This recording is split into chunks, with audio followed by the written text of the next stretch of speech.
Bien, jóvenes, la segunda etapa de esta presentación y de este tema corresponde a los principios de la organización. Vamos a visualizar cuáles son aquellos principios en los que se rige este proceso de organización.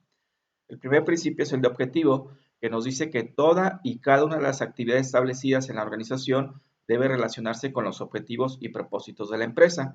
Esto quiere decir que tal vez de manera individual nosotros tenemos objetivos o un departamento puede tener un objetivo, pero aquellos objetivos, tanto individuales como colectivos, deben alinearse hacia aquellos objetivos organizacionales para que todos podamos crecer al interior de la organización. Algo muy importante también es que la existencia de un puesto solo es justificable si se sirve para alcanzar realmente los objetivos. Sin embargo, la realidad muestra que muchas veces se crean puestos con la consecuente implicación de costos y esfuerzos inútiles. Es decir, a veces hay puestos que no son necesarios, pero que se establecen únicamente para poder apoyar a las personas y no realmente a las necesidades de la organización. O viceversa, puede haber una empresa que no tenga los puestos suficientes y que haya personas que estén realizando una o dos actividades dentro de un puesto. Entonces, siempre es importante que exista el puesto porque nos permite alcanzar los objetivos, no por una cuestión que represente costos y esfuerzos inútiles y adicionales. Bien, el segundo principio es el de especialización, que nos dice que el trabajo de una persona debe limitarse hasta donde sea posible a la ejecución de una sola actividad. El trabajo se realizará más fácilmente si se subdivide en actividades claramente relacionadas y delimitadas, y mientras más específico sea el campo de acción de un individuo, mayor será su eficiencia y destreza. Eso quiere decir que nosotros debemos delimitar las actividades que va a hacer una persona de acuerdo a su especialización. Es claro que si yo soy programador, no voy a poder hacer actividades que tienen que ver, por ejemplo, cuestiones de redes o de administración de base de datos. El puesto debe de limitarse hasta donde sea posible a la actividad que sea. Dice el dicho que poco aprieta el que mucho abarca, es decir, que nosotros nos ponen son, muchas de las actividades que vamos a realizar, pues obviamente vamos a quedar mal con alguna de ellas. Bien, el siguiente principio es el de la jerarquía, que nos dice que es necesario establecer centros de autoridad de los que emane la comunicación necesaria para lograr los planes, en los cuales la autoridad y responsabilidad fluyan en una línea claramente ininterrumpida desde el más alto ejecutivo hasta el nivel más bajo.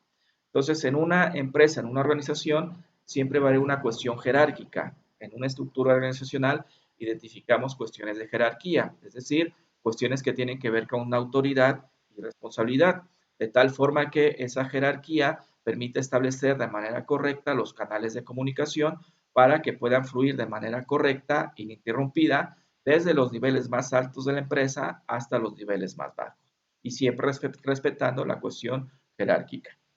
Bien, el siguiente principio es de paridad y autoridad y responsabilidad.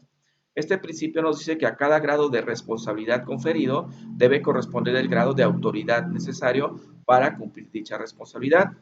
No tiene objeto a ser responsable una persona por determinado trabajo si no se le otorga la autoridad necesaria para poder realizarlo. Entonces, un gerente pues obviamente tiene un grado muy importante de autoridad, pero también esa autoridad representa responsabilidad. Entonces, por eso debemos identificar que al mismo grado de autoridad es el de responsabilidad. No es la misma autoridad que tiene un puesto operativo de un obrero, ¿sí? Que es poco, por tal motivo su responsabilidad en la organización es menos al que tuviera un gerente o jefe de departamento, que es mucho mayor. Entonces, mismo grado de autoridad, mismo grado de responsabilidad. Bien, el siguiente principio es unidad de mando, que nos dice que al determinar un centro de autoridad y decisión para cada función, debe asignarse un solo jefe. Y eso es muy importante. Los subordinados no deberán reportar más de un superior. Ningún puesto subordinado, jóvenes, va a tener más de un superior o un jefe o debe de reportar a más de uno de ellos. Bien, el siguiente principio es el de difusión, que nos dice que las obligaciones de cada puesto que cubran responsabilidad de autoridad deben publicarse y ponerse. Deben de estar además por escrito a disposición de todos aquellos miembros de la empresa que tengan relación con la misma. Entonces, si tenemos establecidos documentos en el que están establecidas las responsabilidades y autoridades de cada uno de los puestos, deben de ser comunicadas de manera escrita a todos los miembros de la organización. Ese es el principio de difusión. El siguiente principio es el de amplitud o mando de control.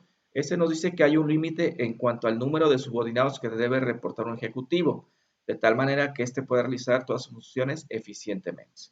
Ya recordamos que un subordinado solamente debe de tener un solo jefe.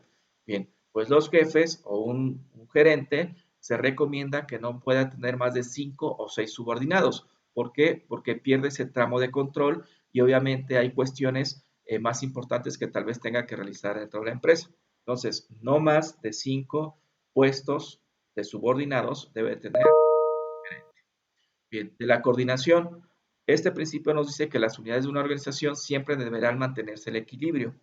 Es decir, no podemos cargar más actividad a una u otra área porque se pierde esa coordinación y todas las funciones deben apoyarse completamente y combinarse a fin de lograr que el objetivo común que hemos estado comentando con anterioridad. En esta forma, la organización funcionará como un sistema armónico en el que todas sus partes actuarán oportunamente y eficazmente sin ningún antagonismo. Bien, y el último principio de organización es el de continuidad. Y una vez que ya se ha establecido la estructura organizacional, ya está bien establecidas las bases de mi empresa, entonces requiere mantenerse, mejorarse y ajustarse de acuerdo a las condiciones del medio ambiente. Tenemos este caso que pasó con la pandemia, que obviamente muchas de las empresas tuvieron que ajustarse a las circunstancias. Aquellas que no se pudieron ajustar, desafortunadamente, tuvieron pérdidas o tuvieron que cerrar. Entonces, este principio de continuidad nos dice que siempre la estructura debe mantenerse, mejorarse y ajustarse a las condiciones del medio ambiente. Bien, jóvenes, con esto terminamos este tema.